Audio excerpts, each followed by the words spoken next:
Moi c'est Pierre-Clément Pointon, je suis alors actuellement consultant en brand content et spécialiste d'expériences immersives, notamment escape game. Pour moi, l'escape game, avant d'être simplement un jeu, c'est un support de communication et donc de plus en plus, c'est utilisé par des marques, des institutions ou des auteurs pour véhiculer un message ou promouvoir un service ou une marque. Le premier escape game en France a ouvert à Paris en décembre 2013 et c'était justement une franchise qui a été importée d'Angleterre. Mais au départ, les escape games viennent d'Asie, ils viennent même plus précisément du Japon en 2007, qui a fabriqué les premières salles dans lesquelles il enfermait des joueurs et ils devaient s'échapper en ouvrant d'abord des cadenas et en découvrant des petits passages secrets. Au départ, c'était quand même très simple, un peu très rudimentaire et basique.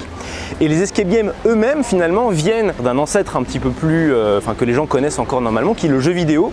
La catégorie, ce qu'on appelle des point and click, c'était des jeux vidéo dans lesquels on pouvait ramasser des objets, un marteau, une clé, etc. et après s'en servir dans une autre salle du jeu vidéo. Alors moi, du coup, c'est ce que je voulais dire un petit peu, dans les escape games, il y a vraiment toute une galaxie de métiers assez différents et assez protéiformes. Mon métier, j'avais plusieurs casquettes et même encore aujourd'hui, c'est d'être à la fois commercial, ça peut être apporteur d'affaires, ça peut être gérer des contrats, ça peut être mettre en relation des gens qui demandent un escape game et des fabricants. Il y a le métier de game designer que je fais aussi un petit peu et le métier de direction artistique pour s'assurer qu'un escape game va dans la bonne direction pour une marque. Ça peut être aussi des métiers, alors ça je le fais pas moi, mais des métiers par exemple d'architecte d'intérieur par exemple, pour être sûr que tout soit aux normes ERP, des fabricants de décors, des fabricants de mécanismes, des peintres, toute une sphère d'artisanat qui sont mis justement à profit pour fabriquer des décors et des mécanismes audacieux. Peut-être que le nouveau monde va être l'ancien monde bis repetita, puisque si jamais la pandémie est complètement battue en brèche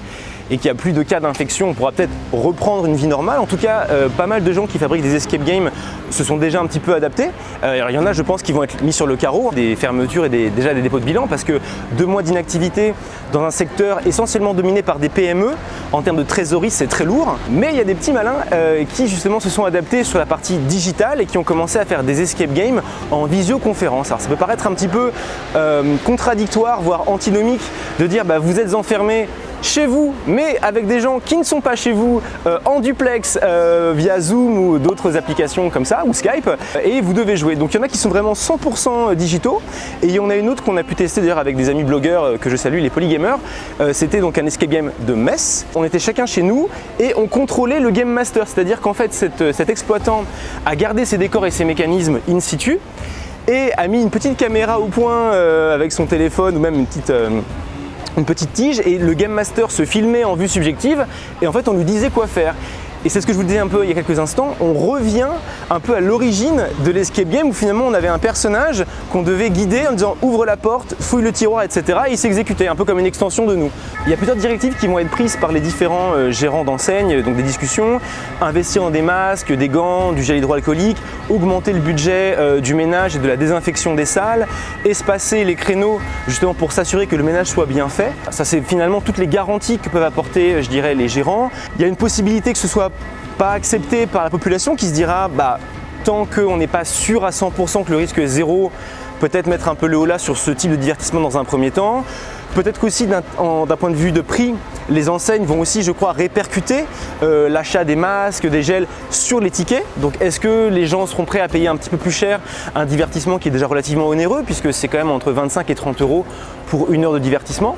Donc ça reste à voir, mais je pense que les gens, comme le cinéma, les gens vont vouloir à nouveau s'enfermer. Il y a beaucoup de divertissements indoor. Celui-là était quand même très apprécié du grand public et des entreprises.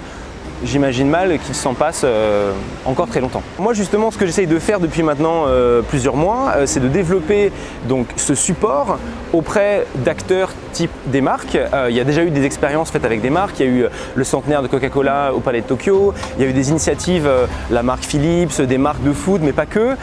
Auprès d'institutions, par exemple, j'adorerais faire un escape game sur le recyclage avec par exemple la mairie de Paris ou la région Île-de-France, et j'ai commencé à les contacter dans ce sens-là.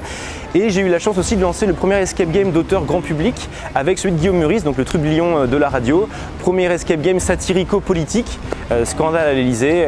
Voilà. Et donc je pense qu'il y a encore énormément de choses à faire dans ce domaine-là, parce que je pense qu'il y a encore de très belles années.